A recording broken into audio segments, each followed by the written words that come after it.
Chers bien-aimés, internautes, mes chers amis, mes chers enfants, mes chers collaborateurs, je viens à vous pour que nous puissions ensemble, je dirais bien ensemble, préparer le retour du Seigneur. Parce qu'il nous a fait une promesse, je reviens bientôt. Et tous les signes, chers bien-aimés, sont là pour nous montrer que la parole de Dieu est en train vraiment de se réaliser. Le Seigneur a dit, je reviens bientôt. Mais nous voyons, chers bien-aimés, vraiment ce combat, cette guerre entre deux forces, deux puissances. La puissance du ciel, alléluia, et la puissance de la terre. Le Seigneur nous avait avertis, il nous avait dit, je vous mets à part, vous êtes mon peuple, et vous serez différents du peuple qui se trouve sur la terre. Mais néanmoins, alléluia, il nous dit une chose, voilà, j'ai un peuple nombreux sur la terre, mais il y a peu d'ouvriers. C'est pourquoi prier, afin que le maître de la moisson envoie des ouvriers dans sa moisson. Alors, chers bien-aimés, je voudrais qu'il y ait vraiment un sursaut maintenant, alléluia, que nous puissions nous lever pour faire le travail de Dieu. Combien de fois, chers amis, frères, sœurs, pasteurs et autres sacrificateurs, nous avons pris des décisions et nous nous sommes arrêtés en route. Je voudrais vous dire une chose, mes bien-aimés. La victoire passe par la parole de Dieu. La parole de Dieu. Alors, acceptez la parole de Dieu. Il y a une chose certaine, c'est que, alléluia, je vous parle de la lumière, je vous parle de la vérité. Il y a une chose certaine, mes bien-aimés, qu'aujourd'hui, plus que jamais, nous sommes devenus très, pas seulement méfiants, mais très susceptibles. On n'accepte pas la vérité. Alléluia. Et dès qu'on entend la vérité, chers bien-aimés, mais il n'y a rien de nouveau sur la terre. Je vous parle de cœur à cœur. Je ne suis pas un docteur de la loi, mais simplement je vous parle de cœur à cœur. Soyons simples. N'oubliez pas une chose, c'est que, chers bien-aimés, nous sommes des appelés, nous sommes des instruments, nous sommes des vecteurs, nous sommes des catalyseurs. Chers bien-aimés, c'est arrêtez de vous plaindre. Arrêtez de vous plaindre. Amen. Chers bien-aimés, arrêtez de vous plaindre. Jérémie 30, versets 15 à 17. Jérémie 30, 15 à 17. J'attends la lecture. Arrêtez de vous plaindre.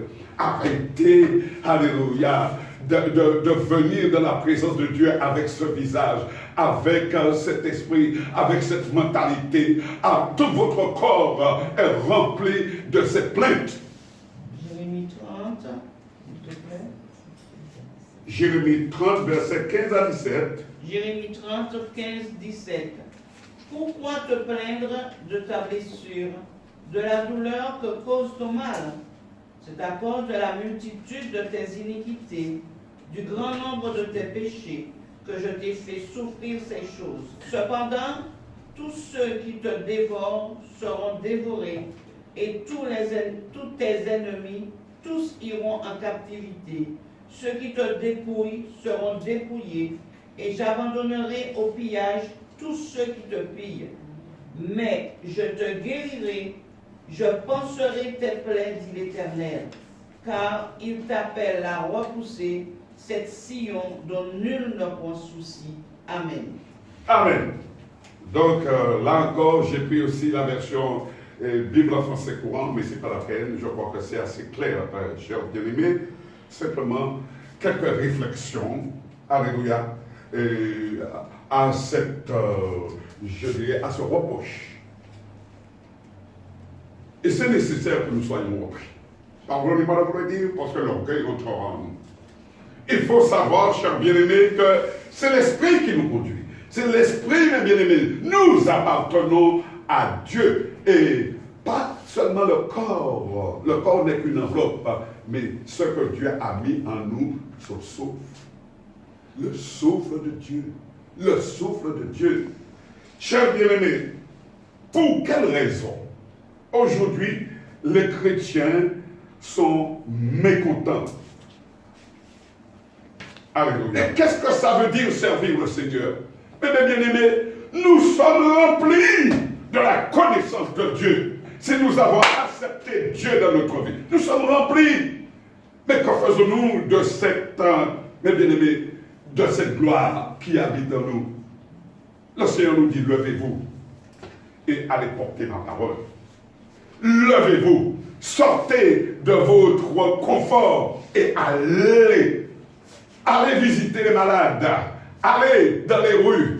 Il y a une tristesse. Le Seigneur a besoin de vous.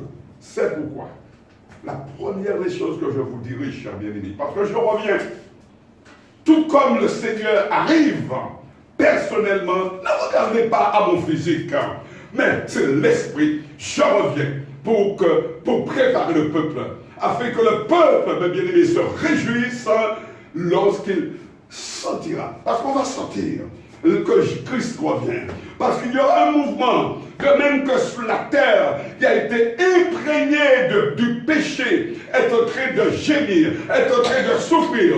Le peuple de Dieu se réjouira, parce que nous allons sentir un mouvement contraire, qui va nous amener à l'élévation, qui va nous amener beaucoup plus proche de Dieu, qui va nous amener de l'intimité de Dieu. Oh, alléluia! Il y a un temps, cher bien-aimé, qui est en train d'arriver. Et nous voulons être là. C'est pourquoi le premier conseil que je vous donne se trouve dans Job 22, verset 28. Job 22, verset 28. À tes résolutions répondra le succès. Sur tes sentiers brillera la lumière. Amen. Ce n'est pas n'importe qui nous donne ce conseil, mes bien-aimés. C'est un homme qui a été éprouvé. C'est un homme que Dieu a aimé et qui nous donne ce conseil. Alléluia. À tes résolutions répandra le succès. Sur tes sentiers brillera la lumière. Et dans ma curiosité, j'ai voulu savoir pourquoi. Pourquoi il disait cela? Quel est le contexte? Dans quel contexte disait-il cela? Alléluia. Eh bien, chers bien-aimés, j'ai cherché sur une autre version, la Bible en français courant. Bible en français courant. Et voilà ce qui est dit, chers bien-aimés. La réponse. Job 22, je vais dire ma soeur. Job 22, verset 21. Alléluia. Chers bien-aimés, ne perdez pas une miette. Chers bien-aimés, ne perdez pas une miette de ce que je vous dis. Je parle à ce monde, ces enfants de Dieu de toute langue, de toute confession, de toute langue, de toute, etc. et toute nature. Ne perdez pas un seul mot de ce que le serviteur de Dieu vous dira. Voilà ce que le Seigneur, Job répond. Verset 21. Tu peux prendre pour moi, je vais le prendre en BFC. Job, 22, verset 21. Attache-toi donc à Dieu et tu auras la paix. Tu jouiras ainsi du bonheur. Amen. Amen. Alors, c'est bon, ma soeur? C'est bon. Alors, chers bien-aimés, par curiosité, j'ai examiné une autre version. Cette version s'appelle BFC, Bible en français courant. Et voilà ce que dit ce même verset dans ma langue. Réconcilie-toi avec Dieu, tout ira mieux. C'est ici que le bonheur te sera rendu. Les chrétiens qui ont des raisons de se plaindre doivent régler, mes bien-aimés, leurs conflits et doivent se pardonner réciproquement. et éviter de se plaindre les uns des autres. Alléluia! Parce que c'est le Seigneur qui permet toutes choses. Un problème t'arrive, eh bien, le Seigneur l'a voulu parce qu'il a un plan pour toi. Parce qu'il y a quelque chose après cela. Après cela, il veut. Alors arrêtons. Arrêtons de nous plaindre. Donnons gloire à Dieu. Le diable, nous faisons le travail du diable. Nous sommes en train de manger dans le plat du diable, chers bien-aimés. Permettez-moi de vous dire la vérité. Je sais qu'aujourd'hui, les gens, les chrétiens surtout, n'aiment pas la vérité. Mais je vous dis, chers bien-aimés, remettons-nous en question. Alors, j'avais annoncé, parce que je n'aurai pas le temps de développer, parce que je veux rester dans la rectitude, dans ce qui m'est imparti. Plusieurs situations se présentent où il faut les régler tout de suite. Demain, il est trop tard. Pourquoi notre souffrance est-elle continuelle? Ça va pas s'arrêter. Hein? Tu peux prêcher, tu peux être, etc. Et tout, tu peux être un grand évangéliste, tu peux bâtisseur d'œuvres sur la terre, tu peux être tout ce que tu veux. Si tu ne règles pas cette situation-là, alléluia, il y a un problème et tu seras malade. Il y a l'hostilité. D'abord, la première chose, c'est l'hostilité. Colossiens 3, verset 13. On va lire vite. Colossiens 3, verset 13. Supportez-vous les uns les autres, et si l'un a sujet de se plaindre de l'autre, pardonnez-vous réciproquement. De même que Christ vous a pardonné, pardonnez-vous aussi. Amen. Amen. Ça, c'est l'irritation. Alléluia. On ne peut pas le voir, on ne peut pas le sentir. Dès qu'il commence à parler, eh bien, alléluia, ce sont des graissements de dents tellement on ne peut pas le supporter. Deuxième chose, il y a l'irritation, chers bien-aimés. Jacques 5, verset 9. Jacques 5, verset 9. Ne vous plaignez pas les uns des autres, frères, afin que vous ne soyez pas jugés. Voici le juge est à la porte. Amen. Amen. Maintenant, troisième, je dirais, point, c'est la jalousie. La jalousie. Il parle en langue. Alléluia, je suis jaloux. Il y a une option, je suis jaloux. Le Seigneur l'utilise pour guérir. La jalousie, mes bien-aimés, dans l'église même. Je parle à une plateforme numérique, c'est-à-dire le peuple qui est disséminé dans le monde. Parce que je dis la parole m'indique, cher bien-aimé, que je t'ai donné comme héritage le monde, l'humanité. Et c'est toi qui dois aller guérir par la parole, etc.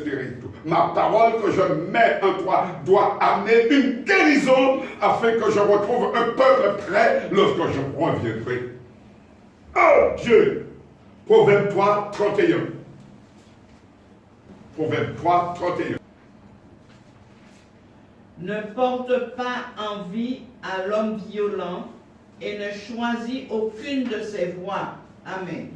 Amen, amen, amen. Chers bien-aimés, je vais terminer parce que mon heure est arrivée en vous disant une chose.